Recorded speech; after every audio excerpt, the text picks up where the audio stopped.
Fala, seus cachorros, beleza? Eu sou o Edu, bem-vindo ao Futirinhas. Agora são 3h38 da manhã. Tô fazendo esse vídeo aqui primeiro porque precisa entrar vídeo agora de manhã. A gente não deixou o vídeo gravado, então vou falar sobre a situação do Santos. Tem um vídeo lá no Vem Pro Peixão sobre o pós-jogo contra o São Paulo. Aqui eu sou um pouco mais brando lá, eu sou muito mais torcedor, assim, deixo mais aflorado esse lado. Então, caso você queira assistir com crítica mais afinco e com mais raiva, assiste lá no Vem Pro Peixão, tá certo? E lembrando, cada 10 mil inscritos, 2 camisas de presentes pra você. Então se inscreve lá, estamos chegando a 60 mil inscritos, peço a sua inscrição. Independente do time aí, acompanha lá se você gostar de futebol, de ver coisas dos outros times, como eu assisto o Barolo, como eu assisto outros canais, né, de futebol das outros torcedores. O Brownie, que eu gosto bastante, o João Brownie, o Brownie Fogo, gosto de assistir bastante também. Ainda mais agora o Botafogo tem muita novidade, gosto de assistir. E também dizer que hoje à tarde, a partir das 15 horas, a partir das 3 horas da tarde, estaremos ao vivo no Flow Esporte Clube, Pepe and Joe. Estaremos lá comentando futebolzinho, vai ser maravilhoso. Bem depois do Santos tomar 3-0 do São Paulo, vou participar lá do Flow Esporte Clube, então eu já agradeço aqui ao Igor e ao Dava Jonas pelo convite aí. E bora lá, acompanhem, tá certo? Vai ser muito legal. E vamos conversar bastante sobre futebol no geral, não só sobre os nossos times. Beleza? Dito isso, vamos falar aí da situação do Santos. Pois bem, primeiro de tudo, como eu disse lá no Vem Pro Peixão, primeiro ponto é o São Paulo mereceu vencer o Santos. Tá certo? 3-0. Não digo que foi um placar justo, porque o primeiro tempo o Santos foi até bem. E ali, para quem não é tão passional, viu que o Santos foi prejudicado pela árbitra. Essa árbitra que, inclusive, tinha sido suspensa após prejudicar o São Paulo num jogo muito no jogo contra o Novo Horizontino no Campeonato Paulista do ano passado. E ela foi afastada. E ela volta justamente num jogo do São Paulo. E assim, eu não sei se foi uma casa do destino, mas ela errou muito contra o Santos ali. Uma má vontade e dela e do VAR também, que teve pelo menos 2 pênaltis claros a favor do Santos no primeiro tempo. Tá? Nada disso anula o resultado e o bom jogo do São Paulo, principalmente no segundo tempo, o domínio e a leitura de jogo que o Rogério Ceni, e a gente tem que criticar quando precisa de crítica e tem que elogiar quando merece elogios. Eu acho que o Rogério Ceni tem um grande potencial para técnico, já falei aqui várias vezes. Acho que ele tem potencial sim, acho que ele tem as convicções dele que às vezes atrapalham e eu acho que principalmente o temperamento dele às vezes pode atrapalhar o desenvolvimento dele como técnico.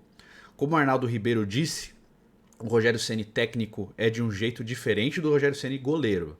Talvez ele precise encontrar um meio termo ali, mas foi um belo clássico do São Paulo, um belo gol do Nestor, uma ótima partida do Pablo ali, que eu acho muito bom jogador, acho que tem muito futuro.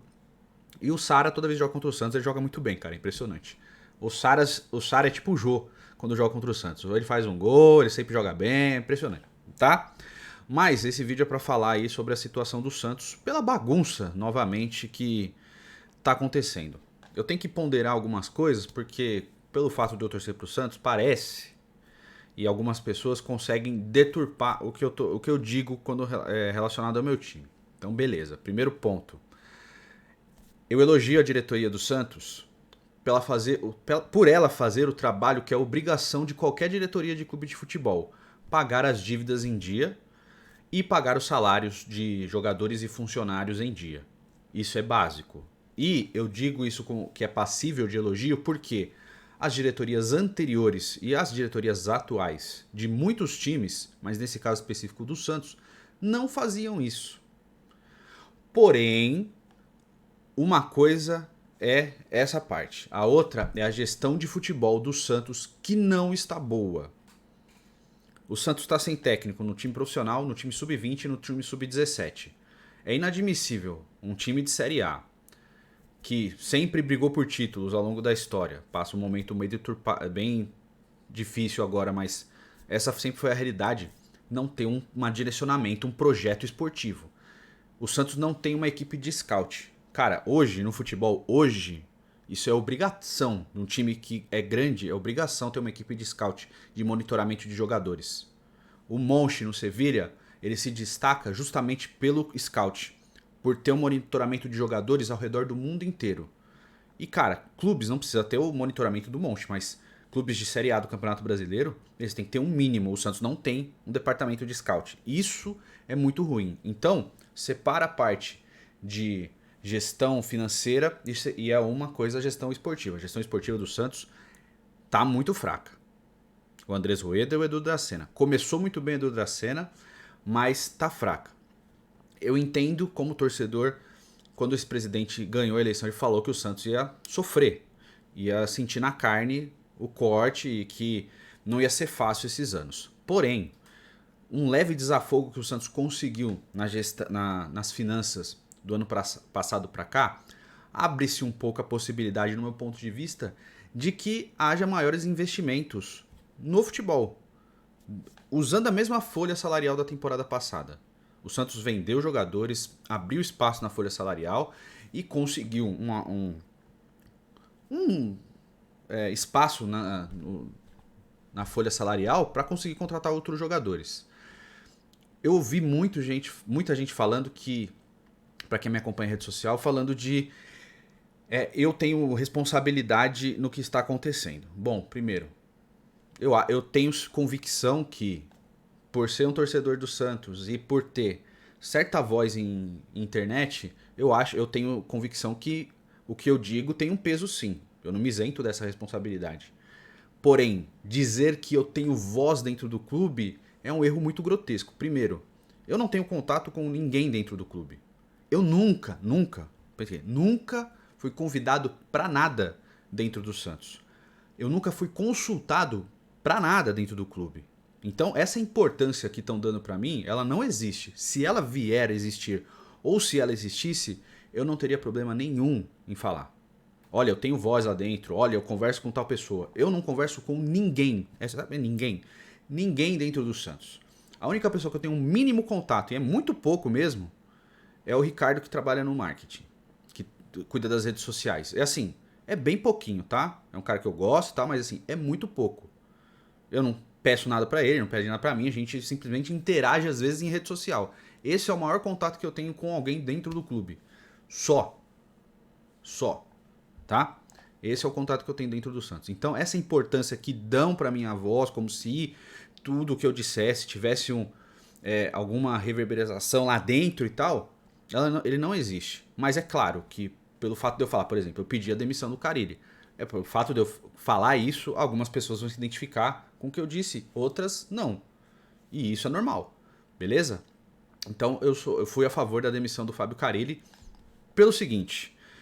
Também teve muita gente falando que eu fico falando de DNA ofensivo. Pra quem acompanha o Futirinhas e quem acompanha o Vem Pro Peixão de verdade, eu nunca falei isso. Eu não falo que o Santos precisa ter DNA ofensivo. Eu falo e eu repito aqui, eu falei aqui, já falei lá. O técnico, um grande técnico, e eu falei isso de Flamengo, eu falei isso de Palmeiras, eu falei de vários clubes, inclusive o São Paulo. O grande treinador, ele chega num clube, ele observa os jogadores que ele tem à disposição dele e molda o esquema tático de acordo com a realidade dos jogadores que ele tem à disposição. Isso é o que eu falo, eu sempre falo isso. O técnico comum, ele tenta impor o seu sistema tático de qualquer jeito, independente dos jogadores que ele tem à mão. Isso eu sempre falo, isso eu tenho certeza, eu sempre falo. E que parte disso eu tô falando de DNA ofensivo? A única coisa, pra quem acompanhou lá, a única coisa que eu falei e reclamei, é que o Carille reclamou da verticalidade do Santos. Eu gosto de um jogo vertical, porque eu gosto do time que pega a bola e parte em direção ao gol. Isso é ser DNA ofensivo? Não necessariamente. Ano passado, o trabalho do Carille no segundo turno brasileiro foi muito bom. Ele teve, acho que a primeira ou a segunda melhor defesa do segundo turno. Porque ele chegou no Santos, ele entendeu as dificuldades, ele viu que aquele elenco pedia para jogar com 3 zagueiros, ele colocou os 3 zagueiros, mesmo isso não sendo convicção dele. Ele colocou os 3 zagueiros e jogou assim praticamente o turno inteiro. E conseguiu bons frutos. O Santos, apesar de ter brigado contra o rebaixamento, o Santos em nenhum momento entrou no Z4 e o Santos conseguiu jogar bem alguns jogos do segundo turno. Fluminense, Bragantino, contra o Flamengo no Maracanã. São 3 jogos que o Santos jogou bem, mesmo tendo um time com mais padrão defensivo do que ofensivo, mas era um time que quando pegava a bola era vertical, ia atrás do gol para resolver o jogo. Eu não tenho problema do técnico ser mais defensivo. O que me incomoda é esse tipo de coisa. Chegou essa temporada, ele simplesmente abdicou do que estava dando certo na temporada passada e quis impor o sistema dele. Jogo após jogo, dando errado, ele disse que precisava jogar com 3 zagueiros e em nenhum momento ele testou de novo para voltar para a formação da temporada passada. Olhando para o elenco, ele tem um volante de marcação, que é o Balieiro, que é muito abaixo dos outros, e os outros volantes todos, eles têm mais poder de criação. O Zanocelo, o Camacho e o Sandri principalmente. Então, quando você coloca esses volantes que tem mais esse poder de construção do que o de marcação, eu não sou simplesmente adepto de que tem que botar um camisa 5 que só marque, que é o caso do Alisson que estava na temporada passada. Não sou dessa opinião. Mas saber que tendo esses volantes, você vai precisar de uma proteção maior na zaga. Você tem 2 laterais que não marcam muito bem, que era o caso do Felipe Jonathan e do Madison. Coloca o terceiro zagueiro, você vai desafogar um pouco os volantes, vai dar mais liberdade para os laterais atacarem, e assim você constrói o seu jogo. O Santos ainda ganhou um grande reforço, que é o Lucas Pires na lateral esquerda. Então pode dar esse poder ofensivo para o Lucas Pires, que no clássico, inclusive, ele e o Ângelo foram os melhores jogadores do Santos, na parte ofensiva, lateral esquerdo. Então, acho que faltou muito pro Carille nessa temporada resolver isso. E eu não entendo de verdade por que ele não fez. Ele não falou em nenhum momento, depois de ter admitido que precisava jogar 3 zagueiros, por que ele não utilizou em nenhuma oportunidade. O que eu mais gosto de trabalho de treinador é o técnico que entende o jogo a jogo. Cara, você vê treinadores aqui no Brasil, eles têm uma ideia fixa de sistema tático e jogam só com ela. Isso me incomoda demais. Você vai pra fora, e por isso que os times aqui estão buscando esses técnicos de fora, por quê? O técnico de fora ele não tem problema se um jogo ele precisa jogar 3 zagueiros, se no outro jogo ele precisa jogar na linha de 4, se no outro jogo ele precisa jogar no 4-3-3, se no outro jogo ele precisa jogar no 4-4-2, sabe por quê? Porque ele pega o time e treina as formações. Treina sistema defensivo, treina a criação de jogadas, eles treinam. Os técnicos aqui, eu não estou dizendo que é especificamente o Carille, tá bom? Os técnicos aqui, eles têm um comodismo de jogar. Eu jogo no 4-3-3, é esse sistema que eu jogo, a gente treina um pouquinho, treina a bola parada e faz rachão. Isso coloca você atrás de todos os outros. O futebol brasileiro está mostrando, time após time, que a busca por técnicos estrangeiros está minando o espaço dos técnicos brasileiros. Ou os técnicos brasileiros começam a entender melhor o trabalho deles para ter esse tipo de coisa, ou eles vão acabar perdendo cada vez mais espaço. Um exemplo, Jorge Jesus no Flamengo. Jorge Jesus, no Flamengo, ele já usava um 4-1-3-2.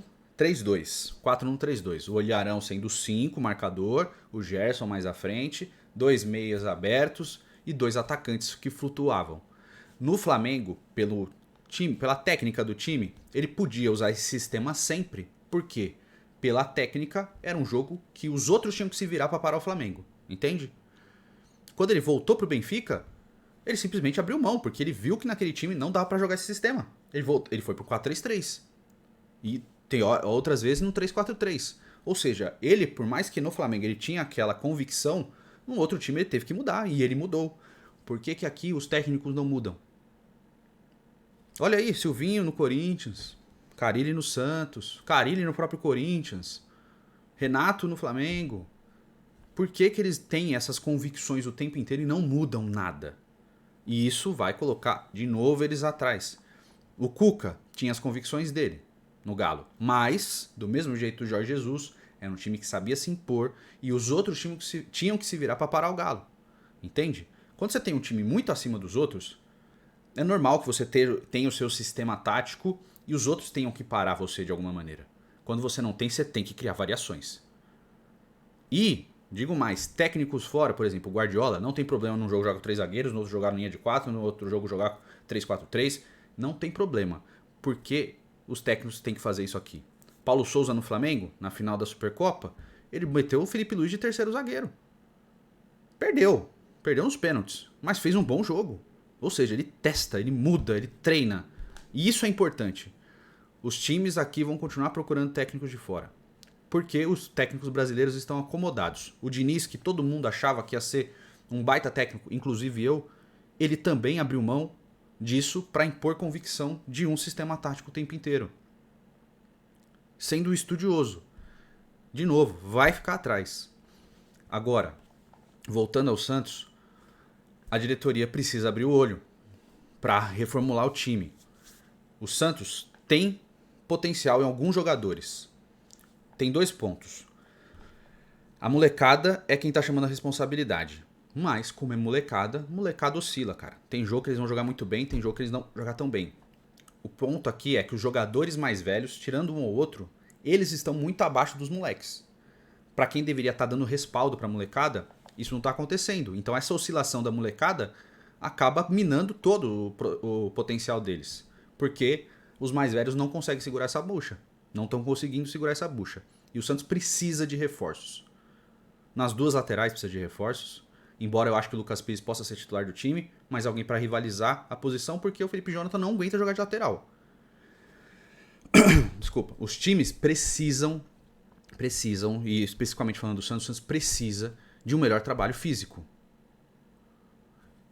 Uma coisa que o São Paulo fazia no Santos e fazia no Galo também é trabalhar a parte física até o máximo possível.